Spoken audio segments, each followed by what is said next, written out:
PSL এর পর এবার এলপিএল এ বসেছে টাইগার ক্রিকেটারদের মেলা। সাকিব, লিটন, তাসকিনরা সরাসরি চুক্তিতে দল পাওয়ার পর এবার ড্রাফটেও কাড়াকাড়ি লেগেছে টাইগারদের নিয়ে। সুযোগ পেয়েছেন একাধিক তারকা।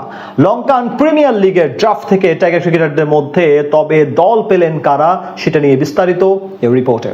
আইপিএল যখন কার্যত হাত গুটিয়ে নিয়েছে, তখন বিশ্বের অন্য ফ্র্যাঞ্চাইজিগুলো যেন দু হাত বাড়িয়ে স্বাগত জানাচ্ছে বাংলাদেশি ক্রিকেটারদের। এক সময় যেখানে বিদেশি লিগে বাংলাদেশের প্রতিনিধিত্ব ছিল হাতে গোনা, সেখানে এখন পরিস্থিতি পুরোপুরি ভিন্ন। পাকিস্তান সুপার লিগ পিএসএল এর পর এবার লঙ্কা প্রিমিয়ার লিগ এলপিএল ও বসেছে টাইগার ক্রিকেটারদের মেলা। সাকিব আল হাসান, লিটন দাস, তাসকিন আহমেদরা সরাসরি চুক্তিতে দল পাওয়ার পর ড্রাফটেও বাংলাদেশি তারকাদের নিয়ে ফ্র্যাঞ্চাইজিগুলোর মাঝে আগ্রহ দেখা গেছে।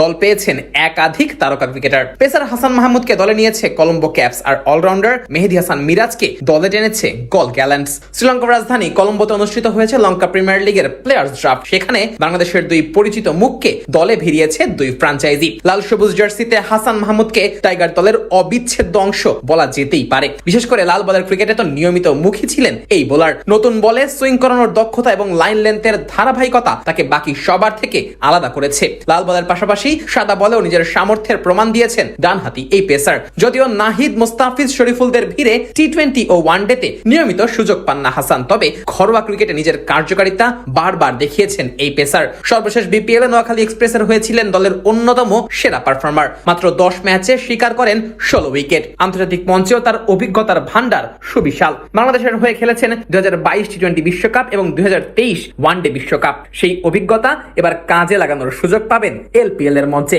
অন্যদিকে মেহেদী হাসান মিরাজ এখন বাংলাদেশের ক্রিকেটের অন্যতম বড় নাম। ওয়ানডে দলের নেতৃত্ব বর্তমানে রয়েছে তার কাঁধে। অধিনায়ক হিসেবে ইতোমধ্যেই সাফল্যের ছাপ রেখেছেন মিরাজ। তার নেতৃত্বে পাকিস্তান ও নিউজিল্যান্ডের বিপক্ষে ওয়ানডে সিরিজে 2-1 ব্যবধানে জয় পেয়েছে বাংলাদেশ। এর আগে ওয়েস্ট ইন্ডিজের বিপক্ষেও একই ব্যবধানে সিরিজ জিতেছিল টাইগাররা। শুধু নেতৃত্ব নয়, মাঠের পারফরম্যান্সেও মিরাজ বাংলাদেশের অন্যতম নির্ভরতার নাম। অফ স্পিন বোলিং এর পাশাপাশি ব্যাট হাতে মিডল অর্ডার কিংবা লোয়ার মিডল অর্ডারে গুরুত্বপূর্ণ অবদান রাখতে পারেন এই তারকা অলরাউন্ডার। টেস্ট এবং ওয়ানডে দলে তার বিকল্প দেশের ক্রিকেটে আপাতত নেই বললেই চলে। যদিও টি-20 দলে সাম্প্রতিক সময়ে কিছুটা অনিয়মিত রয়েছেন মিরাজ, তবুও ফ্র্যাঞ্চাইজি ক্রিকেটে তার অলরাউন্ড দক্ষতা এখনো যথেষ্ট মূল্যবান। 2025 বিপিএল তো হয়েছিলেন আসরের সেরা ক্রিকেটারও।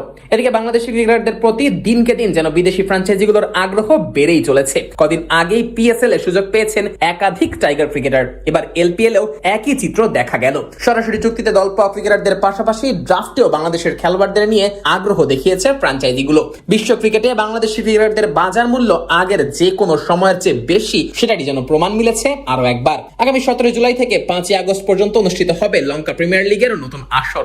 সেখানে মিরাজ ও হাসানের পারফরমেন্সের দিকে থাকবে বাংলাদেশের ক্রিকেট সমর্থকদের বিশেষ নজর। পিএসএল এর পর এলপিএল ও যদি টাইগাররা নিজেদের সামর্থ্যের ছাপ রাখতে পারেন, তাহলে ভবিষ্যতে বিশ্বের অন্যান্য বড় ফ্র্যাঞ্চাইজি লিগেও বাংলাদেশের ক্রিকেটারদের চাহিদা আরো বাড়বে, সেটা বলাই যায়।